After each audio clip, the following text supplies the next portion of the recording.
Hello dear class 11th students. You're most welcome in our today's English session. Today we will start a new chapter from Snapshot book. The name of the lesson is Albert Einstein at School. The author of the lesson is Patrick Pringle.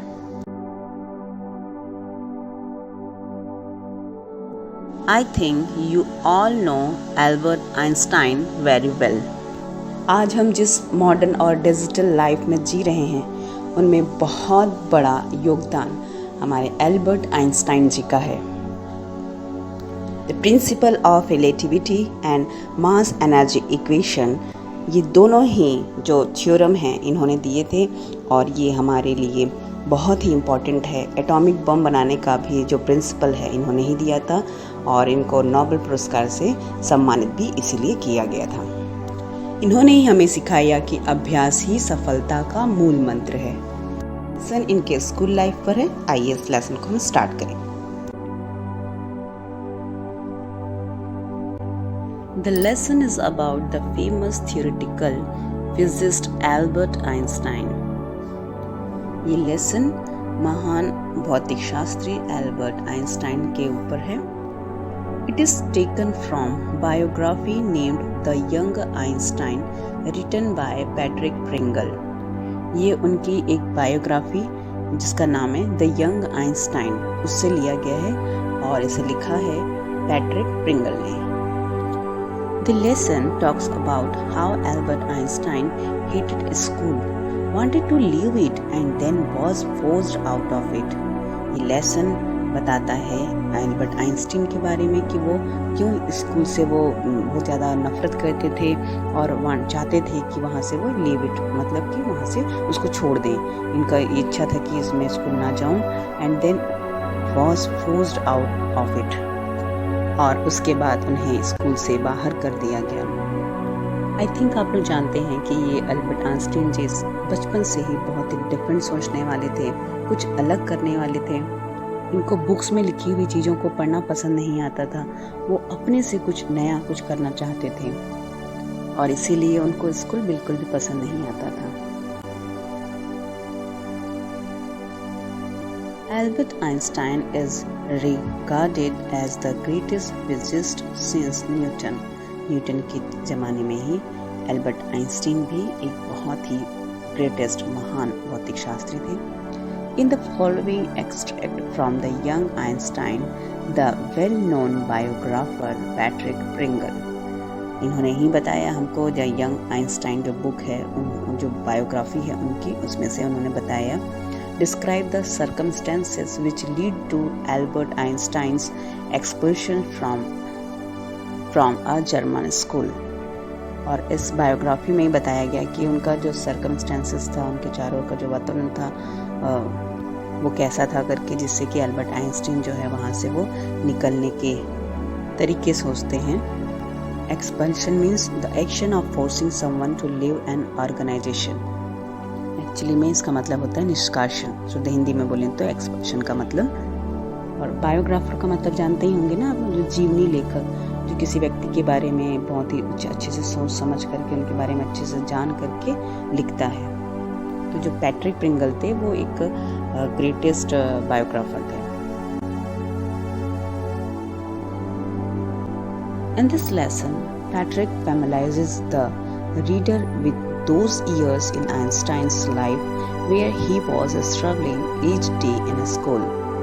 Familiarize करना मतलब उनके बारे में अच्छे से समझाना, बताना। इस लेसन में पैट्रिक प्रिंगल ने आइंस्टाइन के जो लाइफ में उन वर्षों उस ईयर के साथ जो रीडर है उनको फैमिलाइज किया, मतलब परिचित कराया, उनको बताया, जहाँ वह स्कूल में हर दिन प्रत्येक दिन एक संघर्ष कर रहे थे। स्ट्रगल करना मीन्स संघर्ष करना।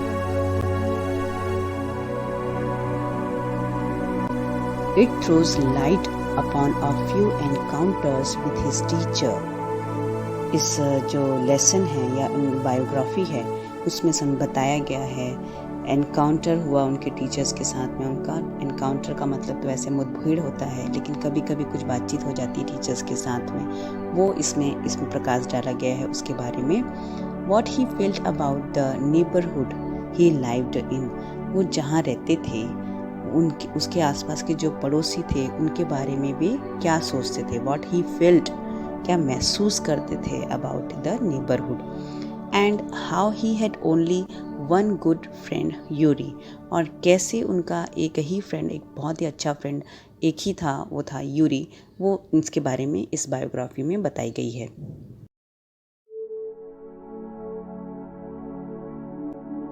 The lesson begins with little Albert Einstein encounter with his history teacher. History teacher के साथ में उनका कुछ मुठभेड़ हुआ। इसका ही स्टार्टिंग में जो लेसन है उसकी बिगिनिंग में, मतलब शुरुआत में ही बताया गया। Where the teacher is asking him about a particular date from the past, and as usual, our unattentive Albert doesn't know the answer. History teacher ने उनको कुछ पास्ट का कुछ डेट पूछा होगा, पर्टिकुलर डेट क्या है उसका करके। हिस्ट्री में बहुत सारे डेट्स रहते हैं, तो अल्बर्ट आइंस्टाइन जो है वो बहुत ही अनअटेंटिव थे, मतलब ध्यान नहीं देते। अटेंटिव का मतलब जो बहुत ही ध्यान देने वाले, लेकिन वो ध्यान नहीं देते थे जो टीचर उनको पढ़ाते थे। तो जैसे हमेशा होता था, उनको इस बारे में कोई भी जानकारी नहीं थी। Albert doesn't know the answer. This moment leads us to a little speech given by Einstein in the class about what education should include and what they are being taught in irrelevant. और तब इस movement पे lead us a little speech, जो Albert Einstein हैं उन्होंने एक छोटा सा स्पीच जो है अपने पूरी क्लास में दिया। What education, कैसा एजुकेशन जो है वो कैसा होना चाहिए, and what they are being taught is irrelevant, और उन्हें जो सिखाया जा रहा है वह भी इररिलेवेंट है। मतलब ऐसे तो शुद्ध हिंदी में बोलेंगे इररिलेवेंट का मतलब होता है अप्रासंगिक, मतलब उससे कोई संबंधित नहीं होता। तो एल्बर्ट आइंस्टाइन को ये लगता था कि पास्ट के डेट्स को याद रखना, जो बुक में लिखा है उसको रटना, उसको पढ़ना, ये जो है ये हमारे लिए स्टूडेंट्स के लिए ऐसा नहीं होना चाहिए। एक्चुअली एल्बर्ट आइंस्टाइन को कोई भी चीज़ रटना पसंद नहीं था, उनको हमेशा कुछ नया करने की इच्छा होती थी। और ये लेसन आप लोगों के लिए है कि आप लोगों को भी कुछ ऐसे ही थॉट्स रखने चाहिए जिसमें कि हम हमेशा नई कुछ चीज़ें करने की सोचें, तभी हम आगे बढ़ पाएंगे। जैसे कि आइंस्टाइन जो है वो सोचते थे, तो इस टाइप का हम आइंस्टाइन तो नहीं बन सकते, लेकिन हम उनकी जो सोच है उनको अपने में लाने की कोशिश तो कर सकते हैं। Then the lesson talks about how Albert disliked his neighborhood because of all the slum violence. Slum area मतलब जो झुग्गी झोपड़ी वाला जो एरिया रहता है वो वाला। तो इसमें ये बताया गया है कि एल्बर्ट जो थे वो डिसलाइक करते थे, अपने नेबरहुड को पसंद नहीं करते थे, बिकॉज वहाँ पर जो हमेशा वायलेंस होता रहता था, जो सब लड़ाई करते रहते थे उनके पड़ोसी वगैरह, तो उनको वो पसंद नहीं था। And compare it to his best friend Yuri's neighbourhood who did not like his either. जो उनकी जो फ्रेंड थी, इनका जो एक दूसरा फ्रेंड था यूरी, वो उसकी जो नेबरहुड थे वो एक शांत एरिया में रहता होगा, तो उसका जो नेबरहुड था, उसके जो पड़ोसी थे उनको वो पसंद करते थे। उनको ये स्लम एरिया के जो लोग थे वो पसंद नहीं थे, क्योंकि वहाँ पर हमेशा आवाज़ आती रहती थी, शोर होता रहता था, लड़ाई झगड़े होते रहते थे। उनको एक्चुअली क्या शांति पसंद था। वो अपने फादर के साथ में छुट्टियों में हमेशा एक संडे का वेट करते थे अपने फादर का। क्यों? क्योंकि वो उनको एक शांत एरिया में लेके जाते थे। अब वहाँ शांत एरिया में वो क्या करते थे, सोचते रहते थे कि कैसे पृथ्वी चलती है, आखिर यहाँ पर ऐसा पृथ्वी घूम रही है तो क्यों घूम रही है, समथिंग इस टाइप की वो चीज़ें जो है वो शांत एरिया में जा कर के सोचा करते थे। Albert even express his worries to his cousin Elsa from Berlin who thinks he can pass if he made a little effort. Albert जो है अपने एक्सप्रेशन, अपनी जो फीलिंग्स थी वो हमेशा अपने कज़न्स के साथ शेयर किया करते थे, जिसका नाम था एल्सा और जो बर्लिन में रहा करती थी। तो वो क्या सोचती है, who thinks he can pass, वो पास हो सकता है if he made a little effort। वो उसको समझाती थी कि तुम थोड़ा सा भी एफर्ट करोगे, प्रयास करोगे तो अपने क्लास में वो पास हो जाएगा करके। एक्चुअली क्या है ना, इनको ये समझा जाता था कि ये बहुत ही वीक स्टूडेंट है, बहुत ही पढ़ने में बिल्कुल भी इंटरेस्ट नहीं लेते हैं, तो ये पास भी नहीं हो पाएंगे करके। तो एल्सा जो है वो वही समझाती थी कि तुम थोड़ा सा अगर पढ़ने में ध्यान दोगे तो तुम प्रयास करोगे तो तुम पास हो जाओगे। At this point, Albert starts strategizing his way to get out of the school, and he suddenly gets an idea that involves a doctor who is willing to help him. और फिर उन्होंने स्ट्रेटजी सोची। Strategy का मतलब ऐसे तो रणनीति होता है ना, तो उन्होंने बहुत सारी तरकीबें हैं, एक्चुअली भी बोल सकते हैं हम, तरकीबें सोचने लगे कि वो कैसे स्कूल से बाहर निकल सकते हैं। और सडनली उनके दिमाग में एक आइडिया आता है कि हम इसमें डॉक्टर को इन्वॉल्व कर सकते हैं, who is willing to help him. अगर उनकी इच्छा रहेगी तो वो फिर हमको यहाँ पर हेल्प कर सकते हैं करके। प्रॉपर वे में बोलें तो सडनली गेट्स एन आइडिया, और अचानक एक विचार उनको प्राप्त होता है। Who is willing to who involves a doctor who is willing to help him, और जिसमें एक डॉक्टर जो है वो इन्वॉल्व मतलब शामिल होता है। और इसमें लिखा है what they are being taught is irrelevant. Who is willing to help him means जो उसकी मदद करने के लिए तैयार होता है। He wanted the doctor to know that he had a nervous breakdown and prescribed that the root cause of it in school, and he shall stay as far away from it as he could. वो चाहते थे कि doctor जो है, he wanted the doctor to know that he had a nervous breakdown, मतलब वह चाहते थे कि डॉक्टर को पता चले कि वह एक नर्वस ब्रेकडाउन है। और इसमें है मीनिंग एंड प्रिस्क्राइब करना मतलब जो लिखते हैं डॉक्टर्स जो लिखते हैं ना, हमको जो मेडिसिन वगैरह देते हैं तो क्या मेडिसिन लेनी चाहिए वो होता है, और क्या हमको खाना है क्या नहीं खाना है वो सब बताते हैं, तो वो प्रिस्क्राइब होता है। And prescribe that the root cause of it is school, और वही डॉक्टर जो है वो प्रिस्क्राइब करें कि इसका जो रीज़न है ब्रेकडाउन के नर्वस ब्रेकडाउन का, उसका रीज़न क्या है, रूट क्या है, मूल कारण क्या है, स्कूल है करके। It is school. And he shall stay as far away का मतलब दूर रखना है ना, स्टे मतलब ही शैल स्टे मतलब जितना हो सके उससे वो दूर रहे। He shall stay as far away, far का मतलब दूर होता है ना, फार अवे दूर रखना, from it as he could जितना रख सकते उतना उसको वहां से दूर रखें।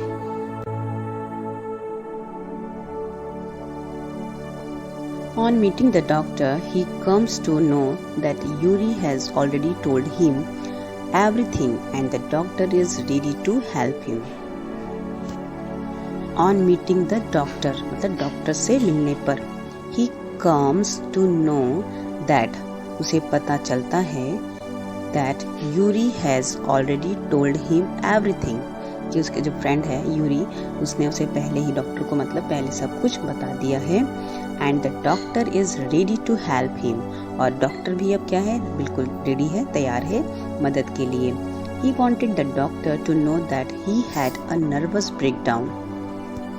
The doctor understand how tiring school can be, doctor समझते हैं कि थका हुआ है ना, टायर का मतलब थका हुआ होता है ना, स्कूल कैसे हो सकता है। Ask Albert his plan after he gets out of school, और वो डॉक्टर जो है वो एल्बर्ट से स्कूल से बाहर निकलने के बाद उसकी जो प्लानिंग क्या है उसके बारे में पूछते हैं। आस्क एल्बर्ट हिज प्लान है ना, योजना क्या है, आफ्टर ही गेट आउट मतलब बाहर निकलना of school, and realises he is doing no good to him और एनीवन बाय स्टेइंग देयर, और उनको फिर वो महसूस करता है, जो डॉक्टर है वो महसूस करते हैं कि वह यहाँ जो स्कूल है वहाँ रहकर उसका और किसी का भी भला नहीं हो सकता। मतलब जो स्कूल में अगर वहाँ पर जो जिस प्रकार से उनकी जो पढ़ाई हो रही है उससे इनका और ना ही एनिमल दूसरे का किसी और का भी भला नहीं हो सकता। मतलब वो स्कूल जो है वो किसी का भी भला नहीं कर रहा है।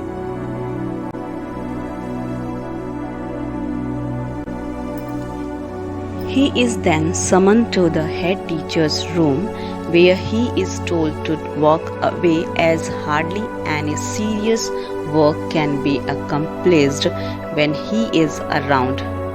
Summon का मतलब उनको बुलाया जाना और accomplished मतलब पूरा किया जाना। तो यहाँ मीनिंग क्या होगा, he is then, फिर उनसे हेड टीचर जो है हेड टीचर के कमरे में बुलाया जाता है। he is then summoned to the head teachers room, जहाँ उसे बताया जाता है, मतलब एल्बर्ट आइंस्टीन को बताया जाता है कि जब वह आसपास होते हैं, where he is told to walk away as hardly any serious work can be accomplished. जब वो आसपास होते हैं तो शायद ही कोई गंभीर जो सीरियस वर्क है वो पूरा किया जा सकता है।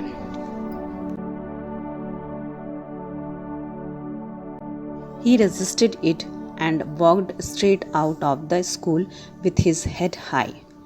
उन्होंने इसका विरोध किया और एकदम स्ट्रेट हेड मतलब कि सीधे अपने सिर को ऊंचा करके स्कूल से वो बाहर चले गए। He said goodbye to his only friend Yuri and Elsa was back in Berlin by that time. और वो गुड बाय किसको बोलते हैं, अपने जो बेस्ट फ्रेंड है यूरी को और एल्सा को। एल्सा जो उसकी फ्रेंड उसकी जो सिस्टर थी, क्योंकि उस समय वो बर्लिन से वापस आई थी तो उनको वो गुड बाय कहते हैं। At last Albert was out of school, और अंत में आखिर जो एल्बर्ट हैं वो स्कूल से बाहर हो गए। That's all for today's video. Thank you so much.